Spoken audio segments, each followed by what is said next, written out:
काला साया।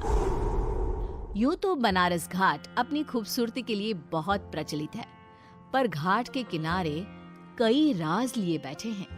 ये कहानी शुरू होती है बनारस के घाट के पास बने ममता निवास से, जहाँ प्रिया लाल जोड़े में ममता के घर उसकी बहू बनकर आती है। आओ आओ बहू, घर को अपने पैरों से पवित्र करो। ममता घर की दहलीज पार कर ही रही होती है कि अचानक एक बहुत गंदी सी बास पूरे घर में फैल जाती है।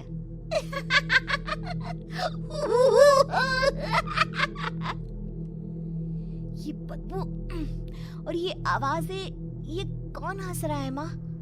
अब ये पड़ोसी ना हमारे थोड़े अलग से है। कहाँ हम शाकाहारी और ये मांस मच्छी खाने वाले। छोड़, तू ध्यान मत दे और गृह प्रवेश कर। और हाँ बहू, अपनी सास की एक बात हमेशा याद रखना, इन पड़ोसियों से तो कभी बात नहीं करेगी। अच्छे लोग नहीं है ये। अपनी सास की ये बात मानेगी ना बेटा?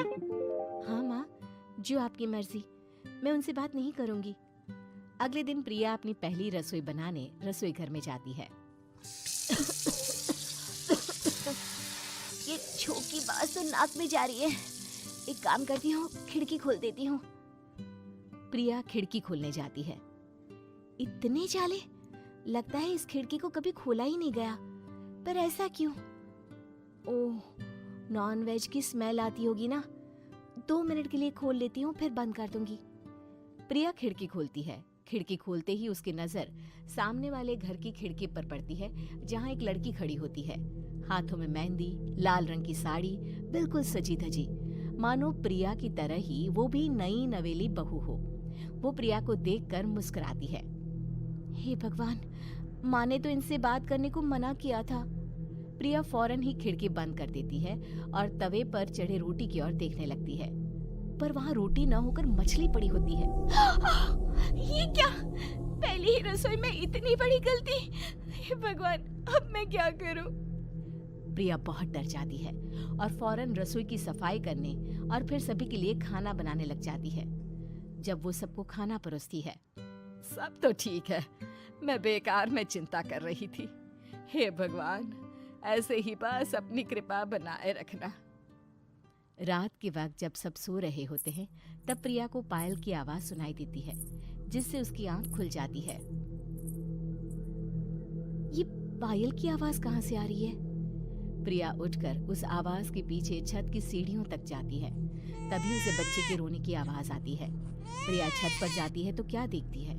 वही लाल साड़ी वाली लड़की अपनी गोद में एक नवजात बच्चे को घुमा घुमा कर सुला रही है। तभी प्रिया की नजर उसके पेट पर पड़ती है। ओह गॉड, ये तो प्रेग्नेंट भी है। सुनिए, बच्चा सो नहीं रहा है क्या? मैं कुछ मदद करूं?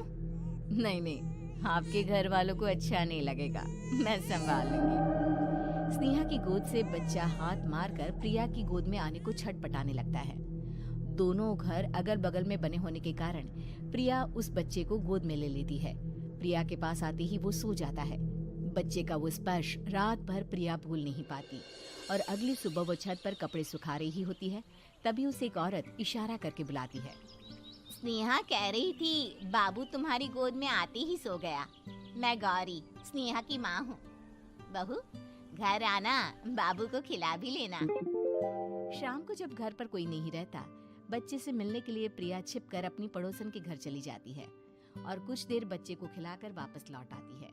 इसके कुछ दिन बाद ही प्रिया को पता चलता है कि वो माँ बनने वाली है। ममता की खुशी का ठिकाना नहीं रहता।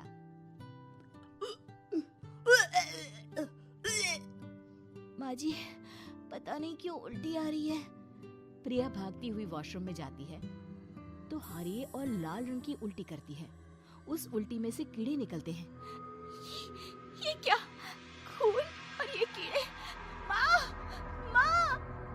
प्रिया की आवाज सुनकर ममता दौड़ कर आती है, पर बेसिन में कुछ नहीं होता। प्रिया हक्की बक्की रह जाती है। ये सब क्या हो रहा है? प्रिया घबरा जाती है और अपने कमरे में जाकर सो जाती है। डर के कारण वो इतनी थक जाती है कि उसकी आंख लग जाती है। तब उसे ऐसा लगता है उसके पेट पर मानो कोई बैठा हुआ हो। कौन हो? प्रिया के पेट पर एक 5 महीने की बच्ची बैठी हुई थी, जो बुरी तरह जली हुई थी। माँ, तुम ही मुझे लाई ना अपने पेट में। मैं तुम्हारी माँ नहीं हूँ। कौन हो तुम? माँ, देखो मैं जल गई बुरी तरह से। 6 महीने पेट में रहने को भी मुझे नहीं मिला। सहला दो ना माँ। बचाओ, बचाओ, माँ। ममता दौड़कर कमरे में आती है। प्रिया की बातें सुनकर वो सब समझ जाती है। तू कहीं बगल वाले घर में तो नहीं जाकर आई ना बहू? मुझे माफ कर दो, मैं गई थी माँ। उस घर में सब मरे हुए हैं बहू। कई साल पहले स्नेहा उस घर में बहू बनकर आई थी। कुछ ही दिन में वो एक बच्चे को जन्म देने वाली थी। पूरा घर बच्चे के आने की खुशी में खोया था कि एक दिन अचानक उस घर में आग लग गई। सब बुरी तरह जलकर मर गए। गौरी आज भी दादी बनने का इंतजार कर रही है और इसीलिए स्नेहा ने अपना अजन्मा बच्चा तुम्हारी कोख में डाल दिया। ममता ये कह रही होती है कि पीछे से उसके पैरों को एक बच्चा पकड़ लेता है। दादी, दादी। माँ, स्नेहा की गोद में यही बच्चा था। ये बच्चा कौन है फिर? तेरी मौत है। तेरी भी दादी। जिस चीज का ममता को डर था वही हो गया। ममता निवास के ऊपर मौत ने चादर बिछा दी थी। प्रिया का पेट ऐसे बढ़ जाता है मानो 9 महीने का हो। 2 हाथ उसके पेट से बाहर निकलते हैं। बहू, संतोष को फोन कर, किसी पंडित जी को बुला बहू। प्रिया का पति भागता हुआ घर आता है। ये तो होना ही था माँ। तेरा पाप तेरे सामने आ गया तो तू सह नहीं पा रही है। स्नेहा घर में आग लगी नहीं थी, माँ ने लगाई थी, प्रॉपर्टी की लालच में। और वो बच्चा मेरी पहली पत्नी का बच्चा है, मेरा बेटा, जो कि उस आग की चपेट का शिकार हो गया था। मैंने तुमसे ये सब माँ के कहने पर छुपाया था। मुझे माफ कर दो प्रिया। तुम अगर चाहो तो यहाँ से जा सकती हो। मैं तुम्हें किसी भी बंधन में रखना नहीं चाहता। मेरी शादी हुई है आपसे, मैं आपको छोड़ नहीं सकती, पर उससे पहले हमें स्नेहा, उसकी माँ और बच्चे की आत्मा की शांति करवानी होगी। संतोष और ममता गौरी के घर जाते हैं।